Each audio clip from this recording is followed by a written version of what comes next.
નમસ્કાર, આપ જોઈ રહ્યા છો લખત ન્યૂઝ અપડેટ ચેનલ। તમામ સમાચાર અને અપડેટ મેળવવા માટે ચેનલને સબસ્ક્રાઇબ કરો અને બેલ આઇકન પર ક્લિક કરો, જેથી તમામ સમાચાર અને અપડેટ તમને મળી રહે।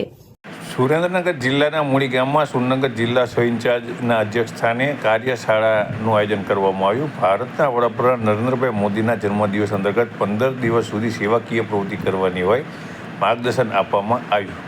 ભારતીય જનતા પાર્ટી દ્વારા છેલ્લા ઘણા વર્ષોથી ભારતના વડાપ્રધાન નરેન્દ્ર મોદીના જન્મદિવસ અંતર્ગત સેવા પખવાડિયાની ઉજવણી કરવામાં આવી રહી છે। ત્યારે આ વર્ષે પણ નરેન્દ્રભાઈ મોદીના જન્મદિવસ અંતર્ગત ગુજરાત રાજ્યમાં સેવાકીય પ્રવૃત્તિ કરવાની હોવાથી સેવા પખવાડિયાની ઉજવણી કરવાની છે। આ નિમિત્તે સતત એક પખવાડિયા સુધી ભારતીય જનતા પાર્ટીના કાર્યકરો હોદ્દેદારો દ્વારા કઈ કઈ સેવાકીય પ્રવૃત્તિ કરવાની છે તેનું માર્ગદર્શન આપવા માટે સુરેન્દ્રનગર જિલ્લાના દરેક તાલુકામાં કાર્યશાળાનું આયોજન કરવામાં આવી રહ્યું છે। ત્યારે સુરેન્દ્રનગર જિલ્લા સેવા પખવાડિયા સહ ઇન્ચાર્જ ડી.કે. ચવલિયાના અધ્યક્ષસ્થાને સુરેન્દ્રનગર જિલ્લાના મૂળી મુકામે કાર્યશાળાનું આયોજન કરવામાં આવ્યું હતું। મોટી સંખ્યામાં મૂળી તાલુકાના ભાજપના હોદ્દેદારો કાર્યકરો ઉપસ્થિત રહ્યા હતા અને તેમને સહ ઇન્ચાર્જ ડી.કે. ચવલિયા દ્વારા માર્ગદર્શન આપવામાં આવ્યું હતું કે આવતા સમયની અંદર ભારતીય જનતા પાર્ટી એટલે કે આપણા પક્ષના કાર્યકરો હોદ્દેદારો દ્વારા કઈ કઈ સેવાપ્રિય પ્રવૃત્તિ કરવાની છે તેનું માર્ગદર્શન અને ગાઈડન્સ આપવામાં આવ્યું હતું।